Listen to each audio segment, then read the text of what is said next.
Tantor Audio, a division of Recorded Books, presents The Auschwitz Photographer, the forgotten story of the World War II prisoner who documented thousands of lost souls. By Luca Crippa and Maurizio Onis, narrated by Charles Constant. Prologue. Auschwitz. An afternoon at the identification service. Wilhelm Brasse switched on the enlarger, and a bright beam of white light fell onto the sheet of photographic paper. The negative had been developed that morning by Franek Mishkovsky, one of his colleagues, and Brasse hadn't even glanced at it. Mishkovsky was a skilled lab technician, so Brasse was sure the negative would have the correct contrast and exposure. Brasse also knew his way around the enlarger, having worked with it for so long, and he was sure that with this medium-density negative, a dozen or so seconds of exposure would be enough to create the print. After exactly 12 seconds, he switched off the white light, and the room returned to semi-darkness, illuminated only by the red safety lamp. His boss, SS Oberscharführer Bernhard Walter, had asked him to produce large prints, so Brasse had placed a 30 by 40 centimeter sheet of photographic paper on the base of the enlarger. Now he took the sheet, which already contained the secret of the image projected from the negative but was still invisible, still immaterial, and immersed it in the developing tank.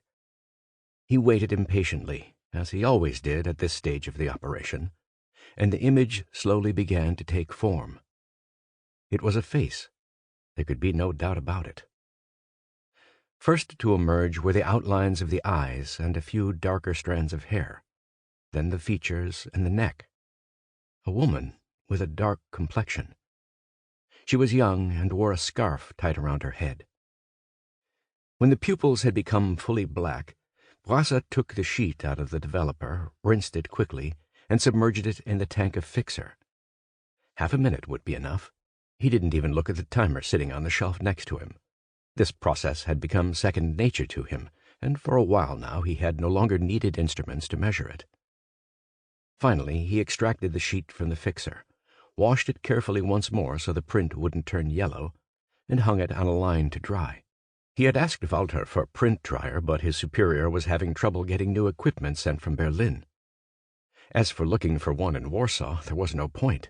The Germans had already taken anything that could possibly be useful. Only after he'd hung up the print did Brasse switch the darkroom light back on. Standing there in front of the line, he studied the image. He felt a surge of satisfaction. The print was perfectly developed, and the contrast was just right. But that feeling quickly gave way to one of unease. The woman's eyes fixed him with a terrible gaze. Disturbed, he took a step back to take a better look. He wouldn't have been able to say from what distant country she came. The portrait was too close up for him to deduce anything from her clothes or other details. It was a face similar to the thousands of others he himself had immortalized here in the Erkennungsdienst, the camp's identification service. The woman could be French or Slovak, a Jew of any nationality, Romani even, although her features weren't like those of the nomads seen in Auschwitz. She could be German, punished for something the Nazis didn't like. He didn't know. The photograph had been taken by Walter, who didn't waste time explaining things. Brasse himself never went outside to take photographs. He had the authorization to do so, but didn't want to. Unless they ordered him to do otherwise, he preferred to stay here, shut away in the warm studio, working alongside the other men in his commando, as the SS called the various teams assigned to different tasks in the camp.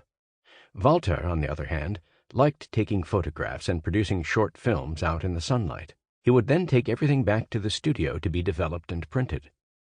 The Oberscharführer appreciated and respected his chief portraitist, but he never failed to remind Brasse that he himself was an SS man, and Brasse was a prisoner, worth less than zero. Brasse's abilities were too useful to him, though, and with time he had even developed a fondness for this Polish deportee.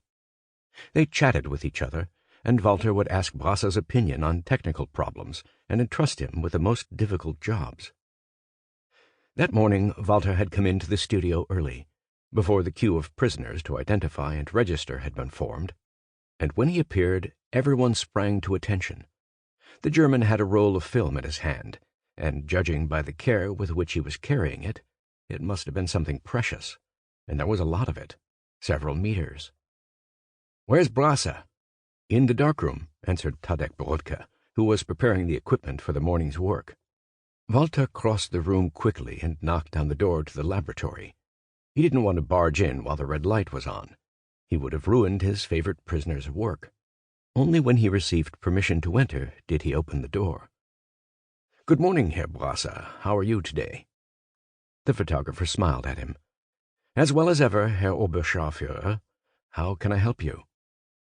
Walter held up the roll of film, then put it down on a table. "Here's some more work for you. When do you think you can develop it and get it printed?" Brasse looked at the reel. "I'll start today, as soon as we've finished the registrations. May I ask what it is?" Walter shrugged his shoulders. "Some pictures I took yesterday as I was going around the camp. But they're very important to me, and they're for my superiors. Do you understand?" The photographer understood perfectly. These pictures were not destined for Walter's personal album. They would be seen by the highest-ranking officers in the camp. He must work on them with the greatest of care.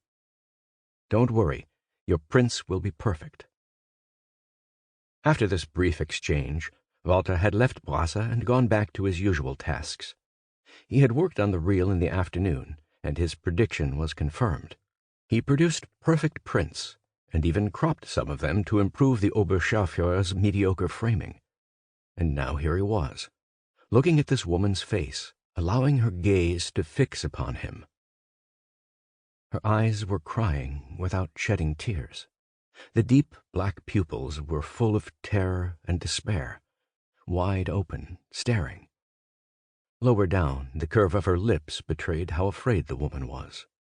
She'd seen something, a dead body perhaps, or corpses being piled one on top of the other. Brasse realized immediately where and when the picture had been taken. The gas chamber. The woman was at the entrance to the gas chamber.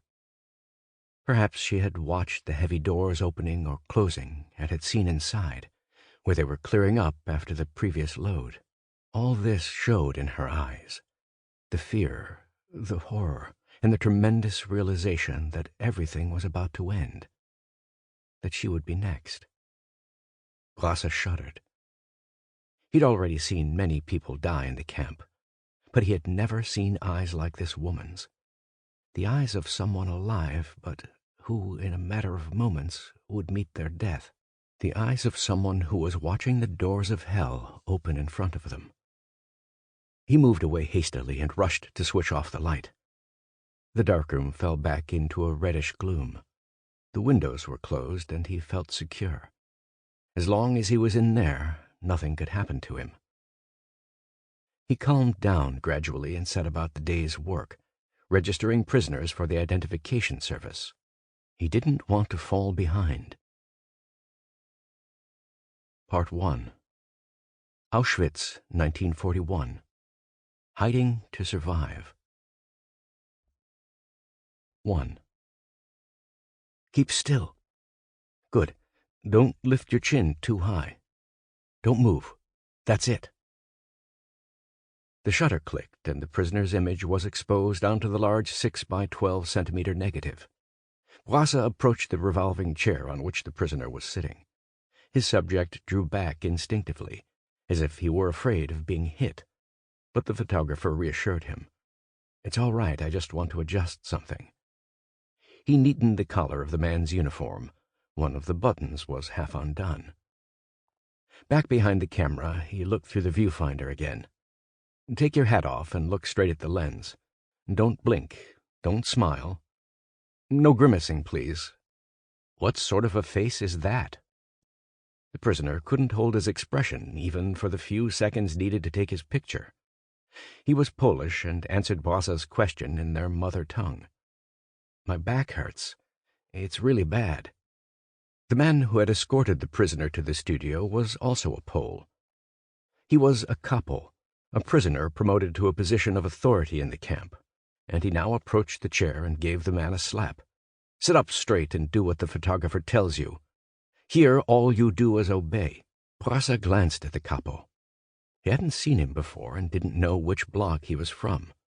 But he wasn't afraid of him. Brasse was in charge of the studio, especially when it came to the clients, and he didn't want prisoners to be needlessly mistreated. "Capo, don't hit him again. Not in my studio. Do you understand?" The man swore under his breath and went back to lean against the wall. All right, but we'll deal with this disgusting rat later." Brasse repeated his requests to the prisoner, and the man finally looked at the lens, his forehead wrinkled, eyes wide, and neck straining with the effort of holding the pose. The shutter clicked. When Brasse raised his head again, the prisoner hadn't moved. It had taken so long to get him into position that he was struggling to come back to reality. His eyes, still wide open, looked enormous in his emaciated face, and they were bright, so bright. In this moment, when he had forgotten everything, they gave a certain splendor to the rest of his face and his whole being. It was as if there were a stubborn flame deep within them that was determined not to be extinguished. It was Brasse who broke the spell. He reached out and pulled a nearby lever. Immediately the prisoner's chair rotated 90 degrees, allowing him to be photographed in profile. But when Brasse looked in the viewfinder, he saw that the man who had come to was now too high up. Another lever lowered the chair, and finally the deportee's neck was at the right height. "Don't put your hat back on. Look at the wall opposite you." The man obeyed, and the photographer took his final picture. "Good, you can go." "Come on, walk," shouted the capo. The man got to his feet with a look of disappointment. He wanted to savor the respite afforded by the photography process. He didn't want to go outside into the cold. He wanted to stay there, in the warmth. But there was no time. Another prisoner was ready to take his place. Already the queue was snaking out of the room. Brasse glanced over and saw at least 20 other prisoners waiting. They were standing up straight, not speaking, looking ahead. Not one of them dared infringe on the rule of total silence.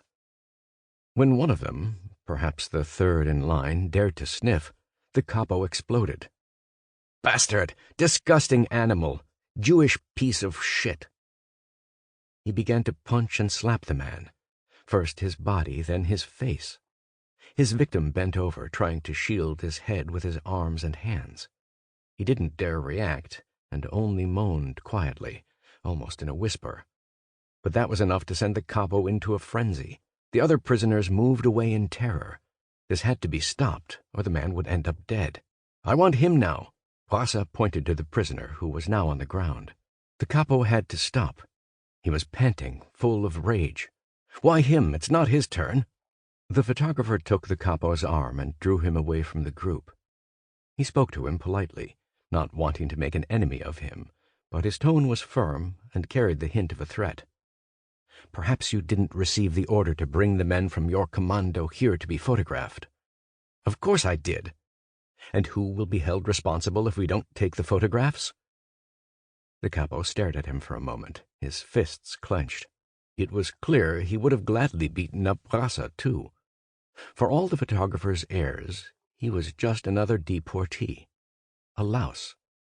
The capo restrained himself, though. "What do you mean?" he mumbled.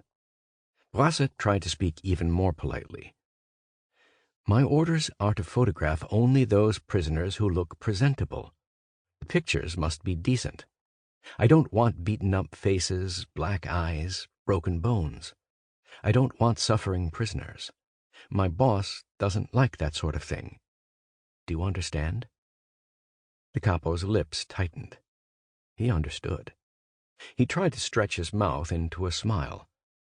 "You won't tell your boss about this little incident, will you now?" Brasse shook his head reassuringly. "I won't say anything. But let's photograph this man before the bruises appear on his face. Which commando are you from?" "We're from the garages. They're mechanics, and they're all settling in, getting too comfortable." He snorted, as though it had fallen to him to reestablish discipline at Auschwitz, then barked at the prisoner he'd just assaulted to come into the studio and get on the revolving chair. First shot. 3/4 view with cap. Second shot. Full face without cap. Third shot, in profile, again without cap. After each portrait, while Brasse worked on the framing, Tadek Brodka took the heavy case containing the negative out of the Zeiss to change it. Meanwhile, Stanisław Trauka composed written signs and placed them next to the prisoners so they would appear in the third picture. They detailed where each individual came from, their identity number, and why they were in Auschwitz.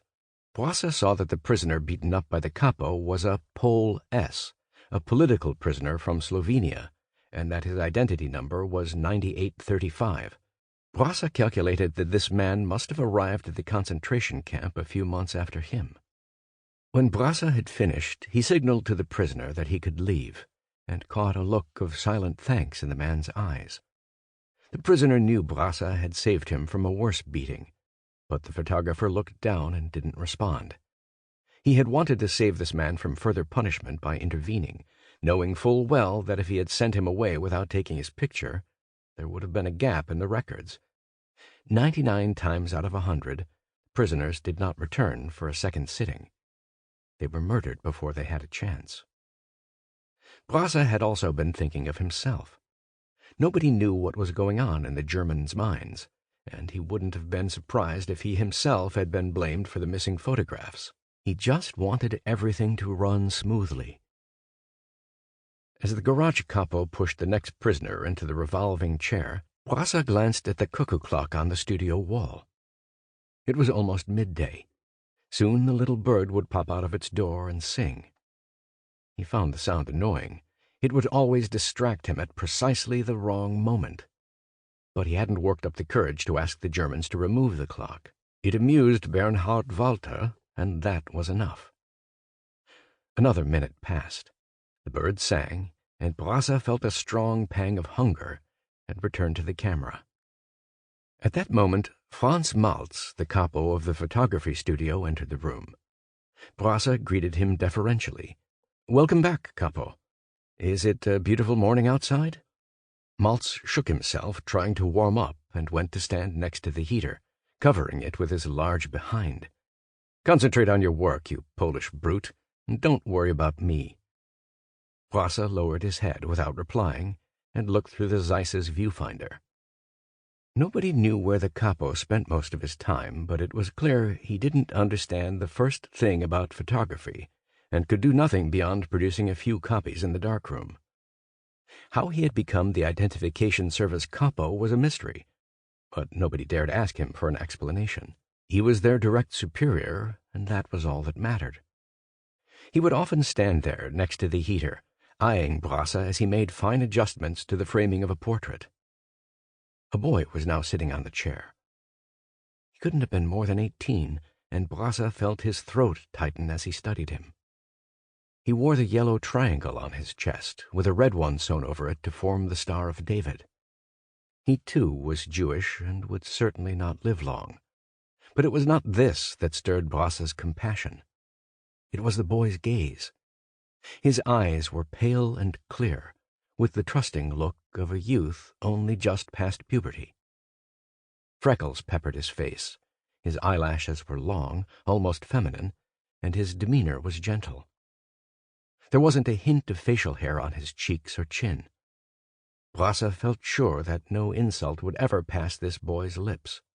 He would die calling out to his mother, staring at his executioners, stunned, without understanding why they were killing him. He probably had about 2 weeks to live. Work, cold, hunger, and beatings. It was only a matter of time. As soon as the third photograph was taken, Malz shouted, "Weg!"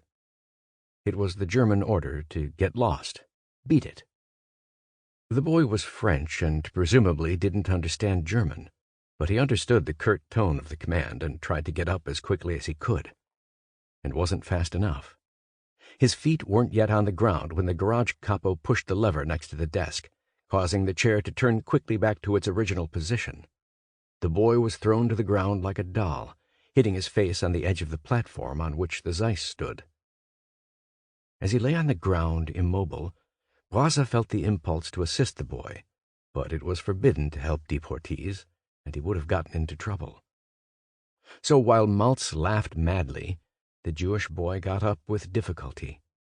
Once he was on his feet again, the garage capo shoved him out the door, laughing. This little game was new to him, and he was enjoying it immensely. "Very good. Shall we do it again?" he said to Maltz. Maltz, who was still doubled over, managed to reply, "Did you see the look on his face? I could die laughing. They're so upset. Oh, God, his face. So upset. Yes, let's do it again." The revolving chair threw 3 more prisoners to the ground. One, in particular, an old man, broke his arm as he fell. He lay on the ground, crying out in pain and fear. In pain because his arm was bent into an unnatural position, and in fear because he knew this incident would mean the end for him. He would be taken straight from the studio to the hospital, and from there to the crematorium. Nobody had any interest in feeding and caring for an old man. The sooner he was out of the way, the better. All this, the broken arm, the fear in the man's eyes, the chaos created in the studio, increased the 2 capos' hilarity all the more. They didn't stop to catch their breath for several minutes. But then Maltz regained his habitual frown. He had let off some steam and didn't want to joke any more. He stretched and yawned. "I'm going to buy something to eat. Do you want anything?" He snickered, knowing full well that Brasse and the others working in the studio didn't have money to spend. He left them alone to deal with the prisoners. Brasse looked at the cuckoo clock. It was nearly 1 o'clock. His hunger pangs were intensifying, but he would have to wait. They still had many hours of work ahead of them. 2. It had all begun a month before, February 15th, 1941, the day they'd sent him to the political department after the first terrible winter spent in Auschwitz. On his walk over, Brasse noticed that he wasn't alone. 4 other prisoners were also looking for the SS building. As they trudged through the snow in their clogs, their arms wrapped around their chests to keep in the meager amount of warmth produced by their famished bodies, the men exchanged a few worried remarks, wondering why they had been singled out. "Where are you from?" "France." "And you?" "Holland." "I'm from Slovakia." "I don't understand." Only Brasse spoke German, so to make themselves understood, the 4 other men used the few words they had learned in the babble of the camp, communicating as much through gestures as through language. They came from different countries and were different ages. 2 were over 50, 1 was 35, and the other 2, including Brasse, were younger still. There seemed to be no link between the prisoners or their capos. They worked in different commandos and slept in different blocks. They grasped for ideas. Then something occurred to Brasse. "What were you registered as?" The others looked at him puzzled. "What do you mean?" "What did you do before you came here?" he replied impatiently. "What did you say to the SS?"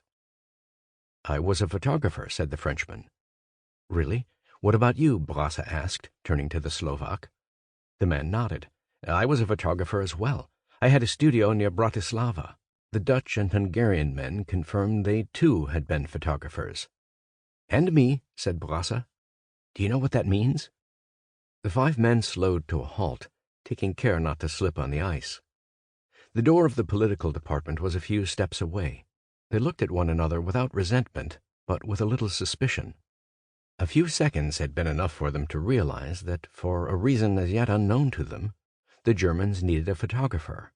Perhaps 2. But not 5, surely. So this was going to be a selection process. Brasse broke the silence and tension that divided them. "Come on, let's go. The Germans decide everything anyway." They entered the building cautiously, each one asking permission to step inside before giving his name and registration number. "Present," they almost shouted in loud, clear voices, as though their destinies depended on seeming more disciplined than their companions. The men were made to wait, standing up, with no explanation, while each in turn went into a small room. The murmur of voices inside could just be heard. When the interviews were over, each man was taken outside through a back door. The 5 were never all together again. They weren't able to exchange even a glance, and an SS man with his bayonet raised made sure they couldn't tell one another what had happened inside the room. When his turn came, Brasse found himself in front of a desk that took up almost the whole room. There was hardly any space left for the man sitting behind it, an Oberscharführer, or SS senior squad leader, a man on whom Brasse's life might now depend. The photographer's heart was in his mouth. He was about to repeat his name and number when the Oberscharführer signaled that he should remain silent. "Please sit down, Brasse." Brasse looked at him, astonished. It had been many months since anybody had used the word please with him. He clutched his cap in his hands and took a seat. "Yes, sir." The German, a young man of about 30 with a pleasant face, scrutinized a few documents. He then began to ask a long series of questions, patiently, without hurrying, as if getting to the bottom of this matter was of vital importance to him. "I see from your papers that you're 23 years old, and you used to be a photographer in Katowice." "Yes, with my uncle." "Did the studio belong to him?" "To my aunt, but my uncle worked there. I was his apprentice. I learned the profession well." "How well?" The officer was smiling, and Brasse was tempted to go on, but he realized he would pay dearly for any exaggeration. Passing himself off as the best photographer in Poland would be useless and dangerous. He stuck to the truth. "Very well." He wasn't lying. He really was good. "What do you use for developing?" "Agfa liquid. The German one is better quality than any of the others," he said without irony. "And for the fixing?" "Agfa for that, too." "How do you go about retouching?" Brasse wondered where all these questions were leading. They obviously needed a photographer, one who could do darkroom work, but retouching was something else. It was what you did with portrait work in city studios, in the upmarket areas. He didn't understand. "I did a lot of retouching with my uncle, but you need the right tools." "Such as?"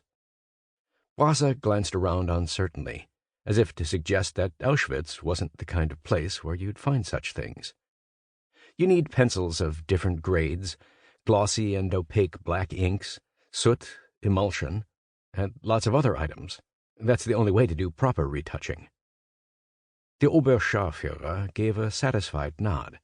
He seemed pleased by what he'd heard.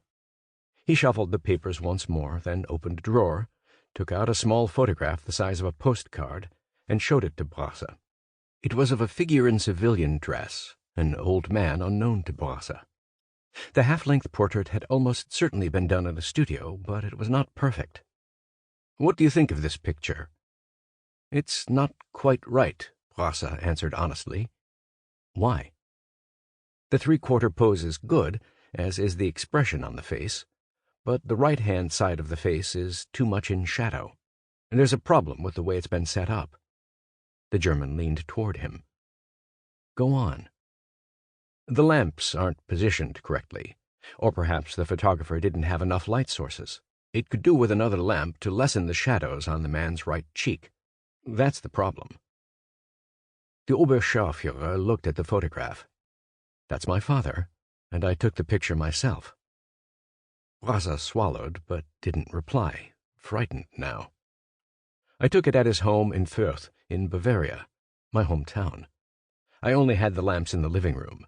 For an amateur, it isn't bad, don't you think, Herr Brasse?" He emphasized the Herr, and Brasse felt faint, but he had the presence of mind to reply. "Yes, for something done with only what was available in the room, it's a good photo." The German nodded. "Yes, it's a good photo, but I'm too busy to spend all my time on photography." He looked down again at the documents on the desk and wrote something on them with a few decisive strokes. "Those are my papers," thought Brasse, full of anguished anticipation. The Oberscharführer finished writing and handed him a sheet of paper. "These are your orders. The Slovak knows more about photography than any of you, and the Frenchman isn't bad either. But you, Brasse, have an advantage over them. Or rather 2 advantages." Brasse remained silent. "The first is that you speak German, and I don't want to have to communicate with gestures like a monkey. I'd have to do that with them." The second advantage is that you, despite the fact that you insist on declaring yourself to be Polish, Sample complete. Ready to continue?